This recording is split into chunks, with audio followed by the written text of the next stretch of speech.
missiles exploded and characters vaporized into dust after being exposed to radiation on Sunday's shocking season finale of Fear the Walking Dead on AMC. Morgan Jones, the ringleader of the Good Survivors, failed to stop cult leader Teddy Maddox from launching devastating nuclear weapons. The episode titled The Beginning opened with Rachel, survivor of the outbreak, frantically trying to change a tire on her truck while also comforting a crying baby. When she radioed on her walkie-talkie for help, she heard a loud bang outside and saw the missile climbing in the sky. She then heard Morgan's voice coming through the walkie-talkie and learned about the impending doom heading her way. "I'm still going to try to stop what Teddy started, but I am not entirely sure that's going to be possible," Morgan's voice said. "If you see the missile, it is going to re-enter the atmosphere and it has got multiple warheads." Morgan continued, "This might be all the time we have left. So you should use it. You should make it mean something." Rachel vowed that this is not the end. She went back and tried to fix the truck tire but pulled the wheel's frame so hard that the truck came off its jack and crashed down on her leg, splitting her bone. With her leg bloody and her bone sticking out, she crawled and managed to grab a stick and fashioned a splint to hold her leg together. As the missile flew overhead, she crawled away from the truck, collapsing onto the ground after a few steps, cradling her baby, and said, "I'm sorry. I can't do it." She told the baby it was the end for her but not for the baby. Then she tied the baby's backpack to her dog Rufus and grabbed her knife and stabbed herself in the stomach. Meanwhile, Daniel Salazar, Ruben Blades, and his crew rushed to find safety after the missile's launch. Wes Colby Holman also had with him Riley Nick Stahl, chief member of the cult, in a truck. They announced that they had found a safe spot, the bunker where Alicia Dedham Carey, was being held. Riley's face had blood and cuts and he appeared to have been tortured. "It's funny what you can get a true believer to spill when you pull him away from his leader," said one of the men. Daniel told them he had another option for them to hide out the blast. He told them he heard Morgan's voice giving them coordinates to go for a safe place. Daniel, though, seemed confused over what he heard. The group decided instead to go with Riley's bunker idea, and shortly after their truck broke down and they were descended upon by zombies. Sarah Rabinowitz, Mo Collins, another survivor of the outbreak, jumped out of the truck to fix the brakes. Jacob Kessner, Peter Jacobson, told her she would be reunited with her adoptive brother Miller. They soon learned the men weren't directing them to safety but were traitors. Charlie, Alexa Nisenson, turned her gun on Riley after she caught him reaching for her weapon. Riley admitted that they were not trying to take the group to a safe place. "We were all just driving you all someplace where you would have a prime view," Riley said. "Nobody's going anywhere." Daniel told the group again about the coordinates, "We can still find it." They decided to put their trust back in Daniel and drove to the location that he suggested.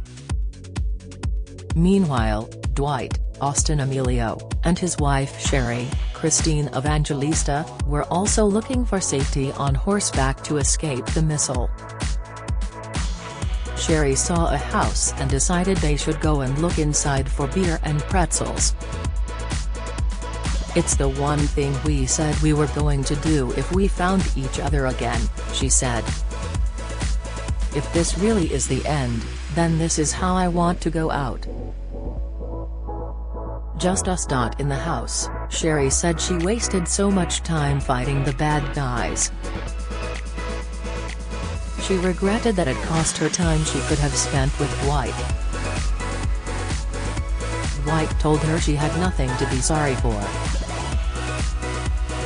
The residents of the house, a couple with a child, appeared and Dwight and Sherry pulled their guns. They told them they had a storm shelter out back and were prepared to go in when these jackasses showed up and took it. Dwight determined that their cellar had been taken over by members of the cult and told them that he would get it back for them. Sherry and Dwight trained their guns on the shelter, pulled the door off and then shot the individuals who fled the shelter. Afterwards, they hunkered in the shelter with the family. With the missiles in the air, cult leader Teddy Maddox and Dakota, Zoe Margaret Coletti, sped away in a truck from the submarine. Teddy turned on the radio and heard Morgan's message that was being broadcast about finding safety. "Idiot," Teddy said as he turned off the radio. Dakota apologized to him about saving Morgan. Teddy told her he wasn't mad and that he was glad how things happened. "Or else I might not have ever met you," Teddy said. He told Dakota that she really gets him and understands what he is trying to do. Teddy and Dakota got out of the car to watch the missile landing.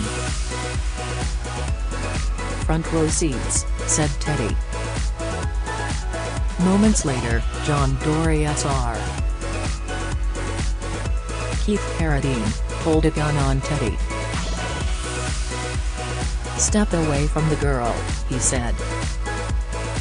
He told Dakota that he wanted to talk to her. He said you can still make your life mean something. "I forgive you for killing John and taking my son's life," John told her as he dropped his gun to the ground.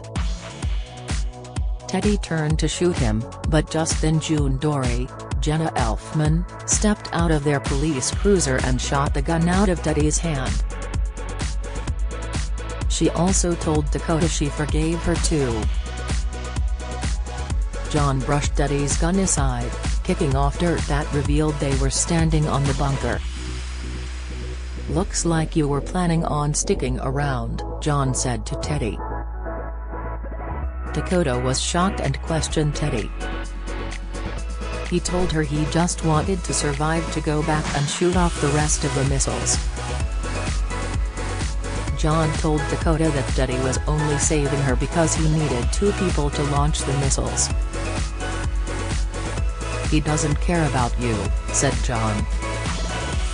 "He will kill you when this is over." Dakota, with her gun drawn, didn't know who to trust.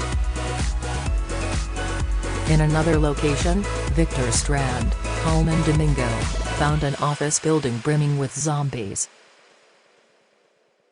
He shot as many as he could then climbed to the top level of the building. Victor heard singing and walked up another level and entered a pristine room. A man pulled a gun on him and asked him, "How did you get past the dead I let in?" Victor and the man knew the missiles were headed towards them and Victor told him there was nothing more they could do. The man said, "I guess that's the ball game," and then offered Victor a 25-year-old bourbon. The man told him he was a historian and used to teach at University of Texas. The man had gathered records, artwork and other artifacts.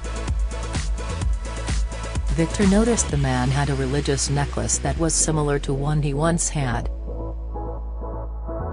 Victor told the man that he had been trying to build a future and that he almost stopped the others who were trying to end the world. He said it came down to 2 men who had to give their lives to save everyone, but that when push came to shove, one of them couldn't do it. He wanted to survive, said Victor. The man asked him which one he was and Victor told him that he was the one that was ready to die. Victor told him something led him to this building. The man told him that he was called Howard and that he wished he met him sooner. Then Victor told him that his name was Morgan Jones. The real Morgan, it was revealed, was still in the command center of the submarine USS Pennsylvania, frantically trying to stop the missile. Grace Mukherjee, Karen David, was with him and told him that he needed to give up. Grace told him that they didn't know where all the warheads would hit, but regardless that they wouldn't want to live in a world with all that potential radiation. Grace told him that she didn't want to watch that happen to someone she loved. Morgan then reached over and kissed Grace. He told her he loved her and Grace told him, "I know." She put her gun in front of him and told him she didn't want to watch someone she loved die again from radiation. Morgan said he had hoped he would be a husband and father again. "The warheads are separating, we don't have much time," Grace said, who added that she heard her dead baby crying. Morgan picked up the gun and said, "I'm sorry it has to end that way." Then they put their heads together and he put the gun to the back of his head. Then he also heard a baby cry coming through the loudspeakers. They went outside and saw Rachel Zombie being pulled by her dog with her baby still alive in a satchel on her back. Morgan took the baby and held him in arms and said it felt like a gift. Daniel and his group reached the location of the coordinates but there was nothing there. Riley, who was still alive in the truck, told them, "I told you there was no escaping." But just then a helicopter appeared over the horizon. The pilot told them not to ask them any questions. Dakota still had her gun pointed at John, but June shot it out of her hand. John and June fled and got into the shelter, while above ground Dakota shot Teddy multiple times. "Now you will never get to see your ending," Dakota said. Just then the missile exploded and Dakota was instantly evaporated. Daniel and his group were able to board the helicopter.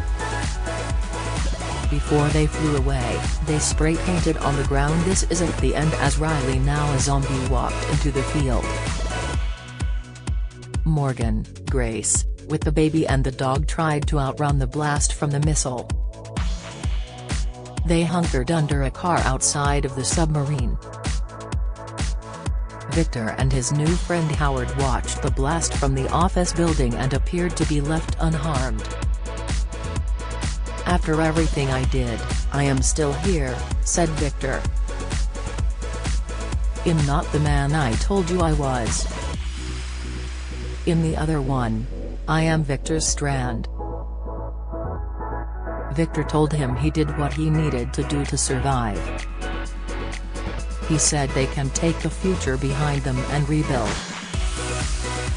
"It feels like the dawning of the new day to me, how about you?" Victor said as the mushroom cloud grew in the distance. The show ended with Morgan cradling the baby next to Grace in front of the submarine as more blasts could be heard in the distance.